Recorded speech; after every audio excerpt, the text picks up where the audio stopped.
Hi, I'm Kristen, and today I'm going to tell you about how to sell your fabric online. So if you're looking to destash, declutter your sewing room, that's kind of what I'm in the middle of doing.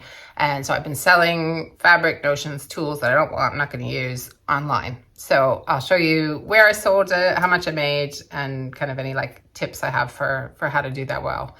So this is part of my kind of summer sort out series. Last week, I was doing loads of organizing and just making a mess in order to make it nicer again. And next week, I'm making lots of stash buster projects and things like that. So this week, I'm kind of at the tail end, I guess, of my selling. I've still got a few things that are listed for sale. Some places, I'll tell you about those. But in general, I think I've sold the bulk of it.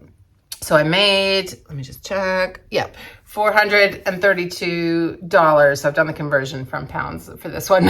So around about 432 American dollars in the last 2 weeks selling stuff. So I think that's pretty good. So there were 3 places that I primarily sold.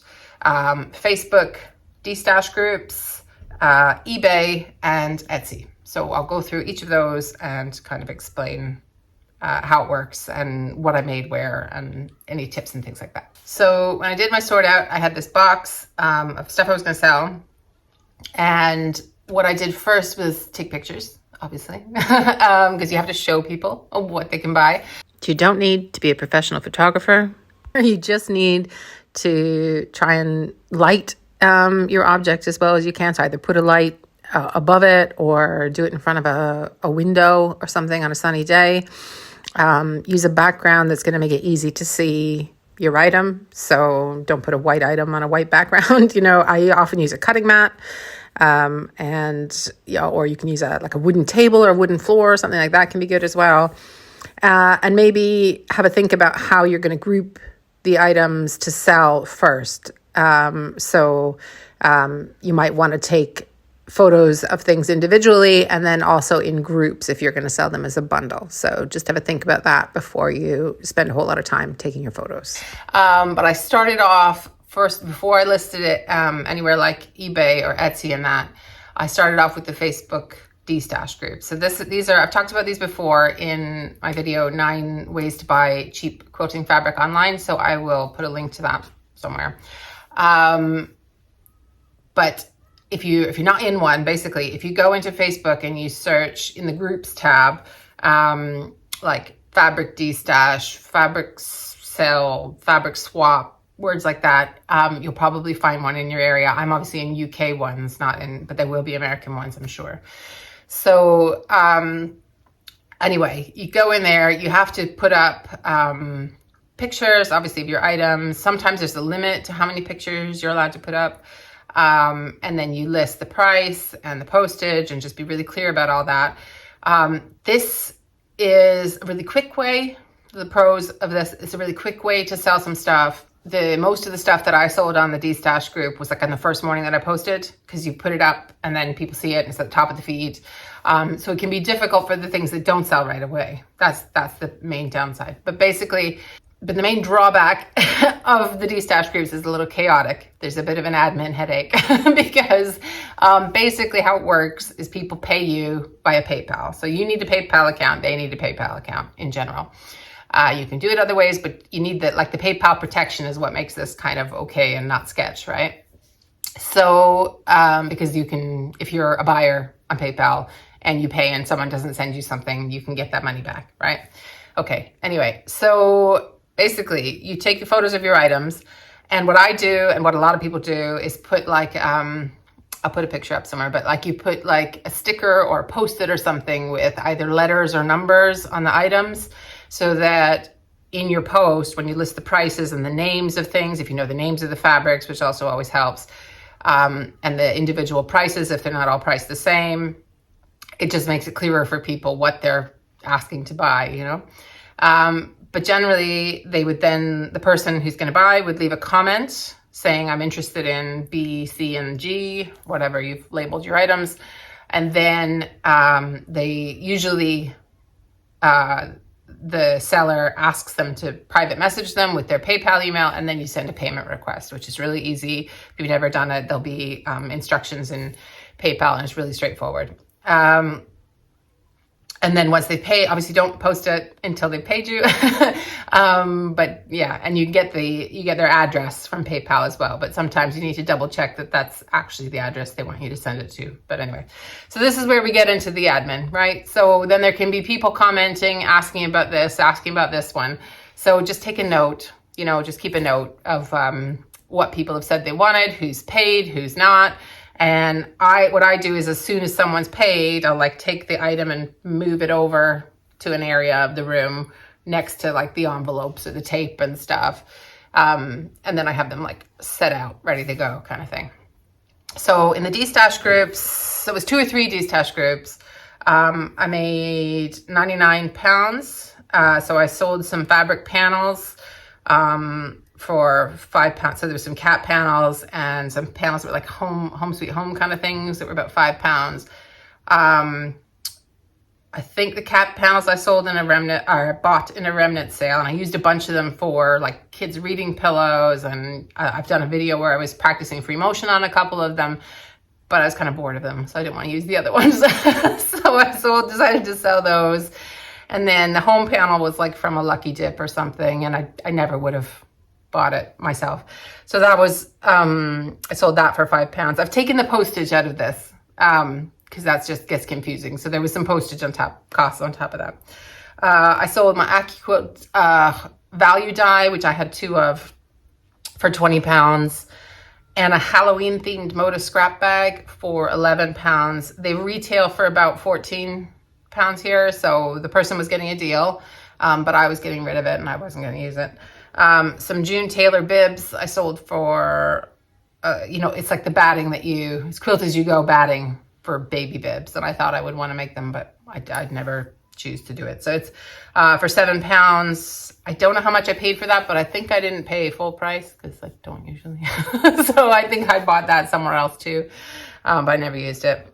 Various bits of fabric on there. So 2 different lots. One was like 4 bits that were like fat quarters or half meters for about £13, and then 3 other fat quarters, I think, for £5. That's another point about the destash groups. I have seen people selling scrap bags, but generally you want like a proper cut of fabric. So fat quarter, half yard, jelly rolls, charm packs, something that people know how they can compare in their head how much that costs. Some people do sell remnants and offcuts. I think those do slightly better on eBay, but that's just me. The thing I lost the most money on was that sharpener. I can't remember the brand name, but I think I'll show it on the screen. And I held it up, I think, in my organizing video. I bought it. It's for sharpening rotary blades, and it never really worked for me. I think I spent nearly £50 buying that because I thought it was going to save me money on rotary cutter blades, and I sold it for 10. Oh well. And then I sold a 10D Bernina foot because I've traded in my Bernina machine. I'll link to the video if you've not seen why. For £23, and I think I bought that for 30. So, but I did get some use out of it. I used all these, well, I didn't use the fabric, but the tools, I used them. And then, so they're obviously going to go down in value, and, you can't expect to be making the exact same amount that you paid for it. And that's a point that I would want to make about the destash groups. So think about it yourself, right? Would you buy something off a Facebook group or even eBay that was just a couple pounds cheaper than you could get it in a store or on Amazon? Probably not, right? Because in a proper store or on Amazon, you've got the right of return. So even though you've got the PayPal protection from the Facebook groups, you can't return it if there's something wrong with it. So you need to make sure that the discount you're offering is attractive enough to kind of counteract that. So if you want someone to buy something in this kind of format, it's got to be a good deal.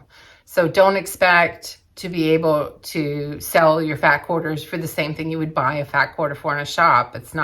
Nobody's going to, even with fabric, nobody's going to do that unless it's like some rare, like, out of print Tula Pink thing or something, then there's probably a markup. But if it's just a regular bit of fabric or a regular tool or a notion or something like that, it's got to be a good deal for folks. So be realistic with the pricing. Otherwise, no one will respond, and they just won't buy. So the platform I made the most money on is the one I also shop on the most, which is eBay. Not surprising. You guys probably think I'm sponsored by eBay. I'm not. But anyways, so I didn't do the conversion, but anyway, I made 252 pounds. So I'm in Britain. So 252 pounds sterling on eBay in the last 2 weeks. So I'll go through kind of what I sold and what the best sellers were, and then go through kind of tips for eBay. So the big one, here's the big one. I have to tell you about this one because this is the best one. So if you follow the videos, you might have seen a while back that I sold, not sold, what am I talking about? I bought a box of old denim ripped jeans for 13 pounds, including postage. Okay, so the postage was 10 pounds. The jeans were 3 pounds for 25 pairs of like basically men's great big jeans. And they all had rips, in the butt and whatever. And last week I cut them all up and sort of separated them into pockets and seams and waistbands and fabric. I kept the fabric for myself. So I've got 4 boxes of like pant leg fabric that I'm going to use for quilts like that one and stuff like that.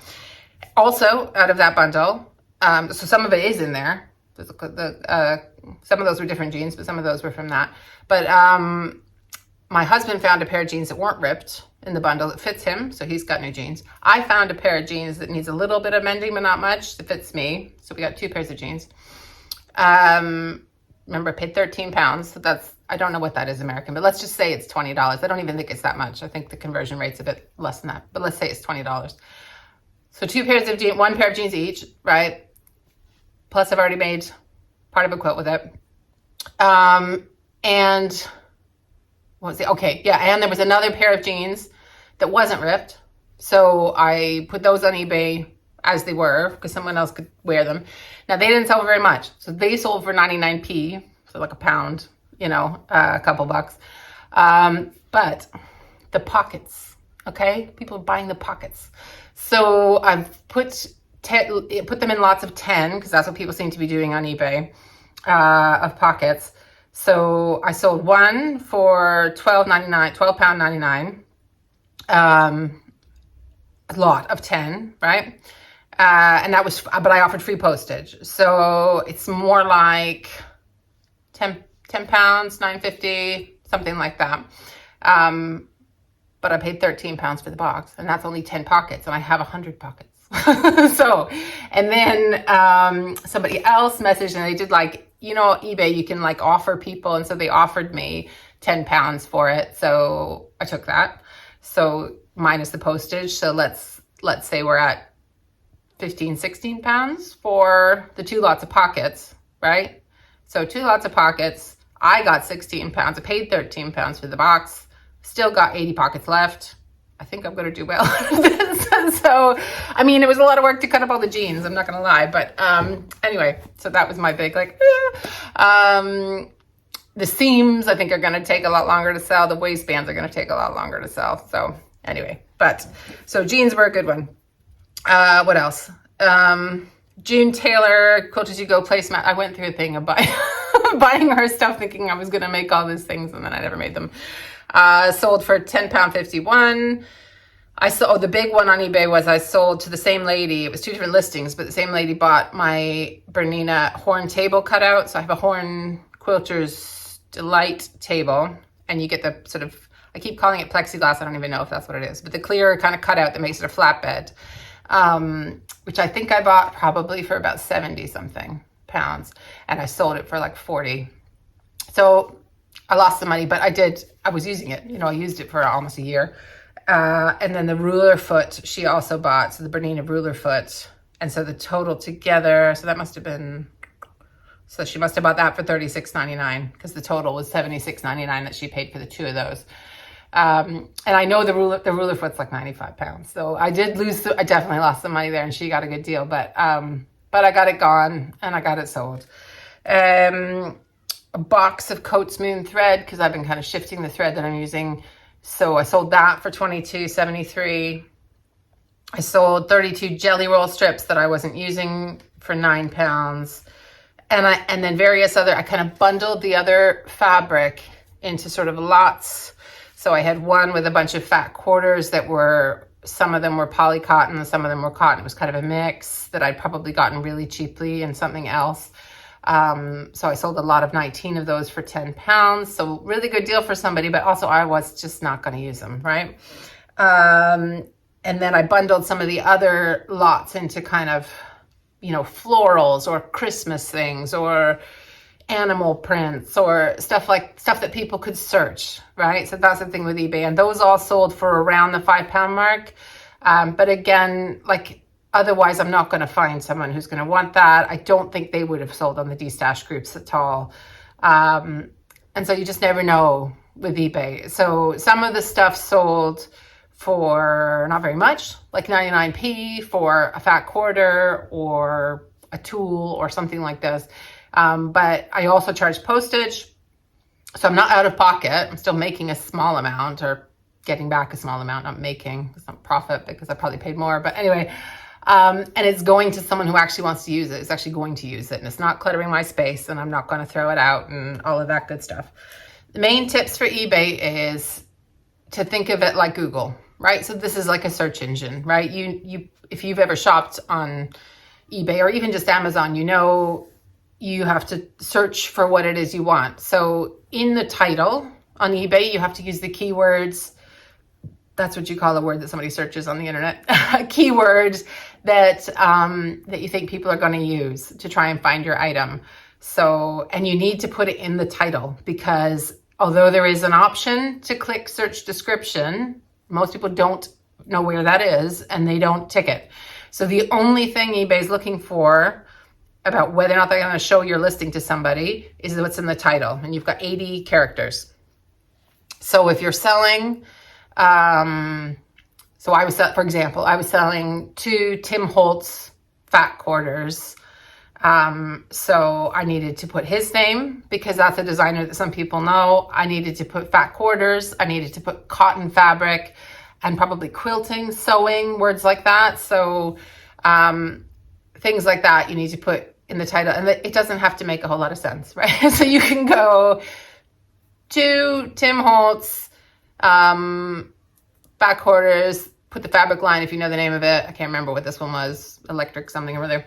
And then like comma or dash, cotton fabric for sewing, quilting, or you don't even have to use the word for. You could just go cotton fabric, sewing, quilting, crafts, whatever. Just pop in those words that somebody might be using. So you want to use words where if someone was being super specific and they knew that they wanted the thing you're selling, that's what they would type in. Those are the words you want to use because that's the person who's most likely to buy, right, from you because they were looking for that and you have it, right? So make sure you've got those super specific words that totally describe your thing, but then also use some words that are like a bit more vague so that if you were searching sewing fabric, quilting fabric, notions, tool, you know, something where you didn't actually know exactly what you wanted,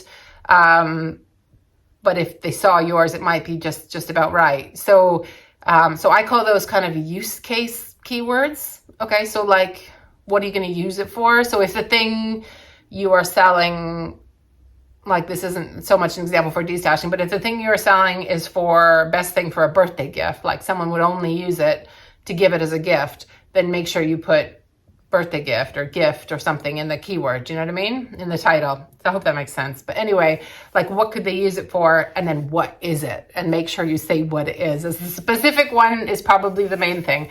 But like don't, for example, leave out the word fabric. If you're, you know, don't put Tim Holtz fat quarters and not say fabric anywhere because it's fabric. So you need to put that in. Okay. There's also specifics in the listings in eBay. So if you know exactly what type of fabric, if you know it's 100% cotton, put that in the specifics. Sometimes the color. So as much as you can fill in those specifics in the listing, you're going to get shown more for that as well, because that's how eBay knows what it is and they can match you with who's searching for the thing. And again, you need to be realistic with your pricing. I do most of mine on yeah, most of mine on auction. So start low. eBay will recommend an amount, but you can also look on eBay for what other people are selling similar things for. And you can either try and be around that level, or you can try and be competitive with that and be a little lower. Depends how keen you are to sell. So the only ones that I did buy it now, which is another option, are the ones where I had more than one. So the pockets, the jean pockets, the seams, I put buy it now. So those are not auctions. Those are still running because I have a whole suitcase full of denim pockets. So, so I've got a listing that just keeps going until the quantity sells out. So I've sold 2. And so in theory, I need someone to buy it 8 more times to get rid of those pockets, right? So that's the only time I would do that, because if you're sort of bargain hunting on eBay, you're usually looking at the auction.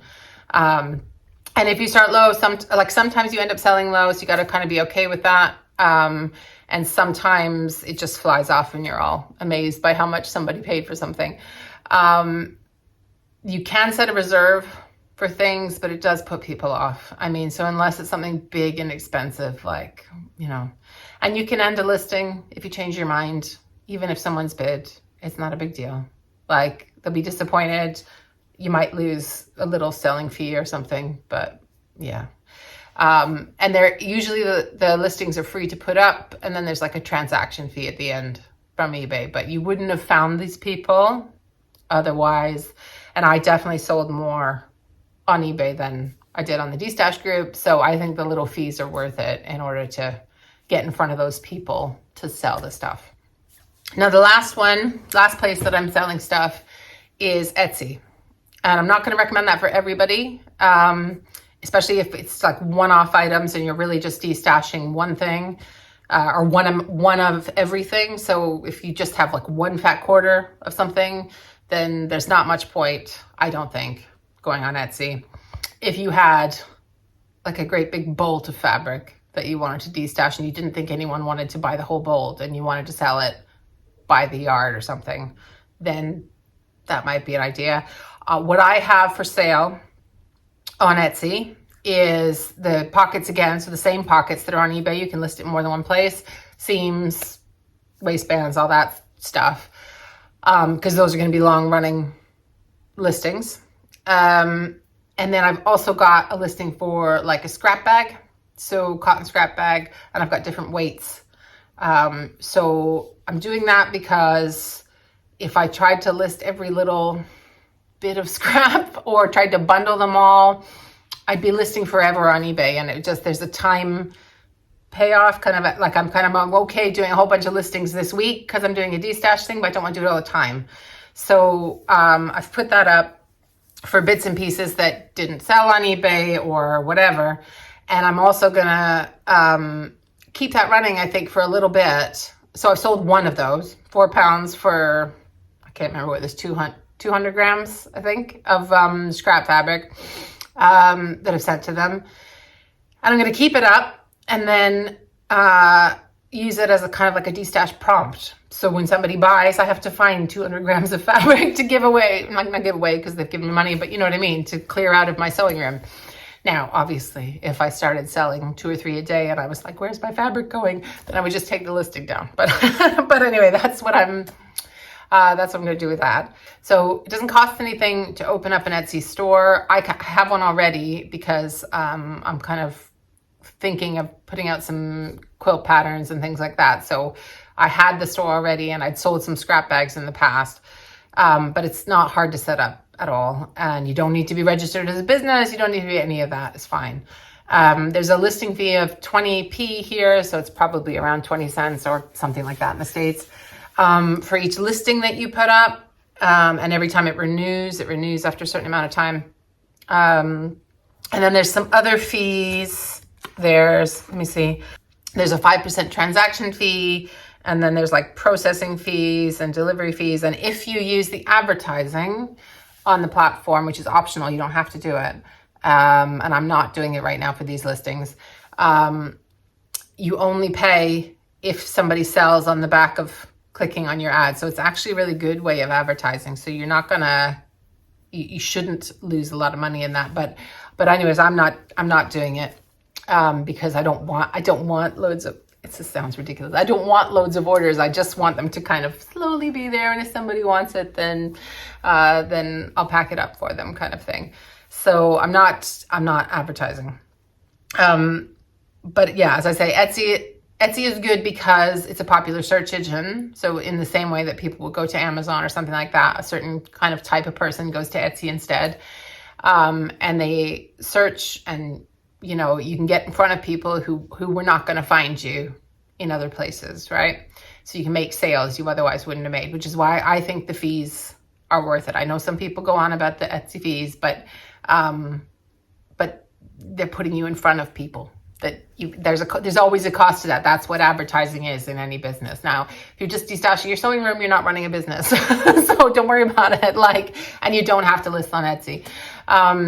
So it's only if you've got a lot of something, I think. That's when Etsy would make some sense to add as an addition to eBay or a destash group or something like that.